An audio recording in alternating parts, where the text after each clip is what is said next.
कानपुर पहुंचे उत्तर प्रदेश के उप मुख्यमंत्री ब्रजेश पाठक बीजेपी कार्यकर्ताओं ने जोरदार स्वागत किया। इस मौके पर उन्होंने उत्तर प्रदेश सरकार की सेवा, सुरक्षा और सुशासन की 8 वर्षों के सफर को पूरा होने पर बधाई दी और सरकार की उपलब्धियों को गिनाया। उन्होंने बताया कि सरकार ने लोगों को जीवन को बेहतर बनाने के लिए कई महत्वपूर्ण कदम उठाए हैं, जिनका सीधा लाभ जनता को मिला है। इस अवसर पर मुख्यमंत्री ने अन्य विभागों की प्रदर्शनी का भी अवलोकन किया, जहां विभिन्न योजनाओं और विकास कार्यों के बारे में जानकारी दी गई। इसके बाद उन्होंने प्रभावी मतदाता सम्मेलन में शिरकत की और बीजेपी कार्यकर्ताओं को आगामी चुनाव में जीत हासिल करने के लिए उत्साहित किया। अपने संबोधन में ब्रजेश पाठक ने विपक्षी दलों, खासकर कांग्रेस और समाजवादी पार्टी पर जमकर हमलावर दिखे।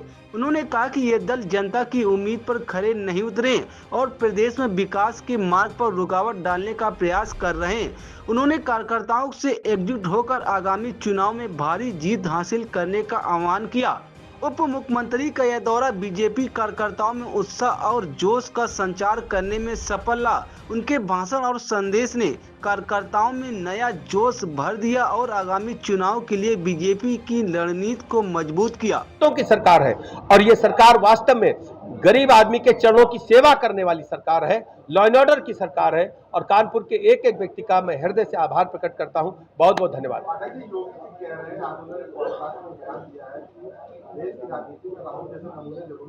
आप जानते हैं कि कांग्रेस पार्टी राहुल गांधी जी के नेतृत्व में जब जब काम करेगी तो भारतीय जनता पार्टी बहुत आसानी से काम कर पा रही है कि कांग्रेस पार्टी के नेता राहुल गांधी का कोई विजन ही नहीं है।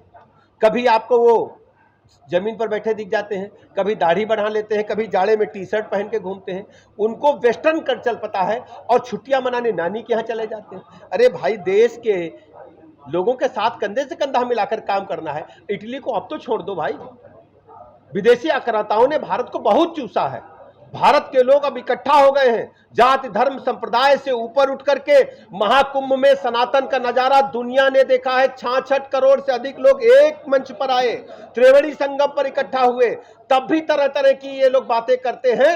इनको सनातन धर्म को चरमोत्कर्ष पर पहुंचाने का काम मोदी जी ने किया है। इनको मन में पीड़ा, पेट में पीड़ा हो रही है। कानपुर नगर में हम सब 8 वर्ष के पूरे होने पर आम जनमानस को बधाई देने के लिए एकत्र हुए हैं।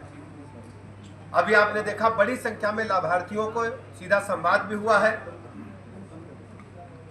और उनके विभिन्न योजनाओं से उन्हें सम्मानित करते हुए उन्हें सीधे सर्टिफिकेट और ट्रैक्टर इत्यादि प्रदान किए गए।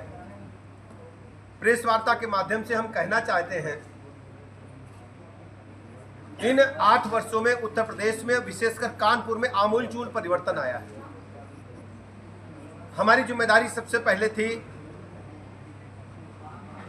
पानी, बिजली, सड़क, स्कूल, अस्पताल, जो इंफ्रास्ट्रक्चर उसे हम बेहतर बनाएं। आज हम इन 8 वर्षों में कह सकते हैं कि उत्तर प्रदेश राज्य बीमारू राज्य के तमगे से बाहर निकल करके एक विकसित राज्य के रूप में स्थापित हो रहा है। कानपुर की जो बदहाली थी,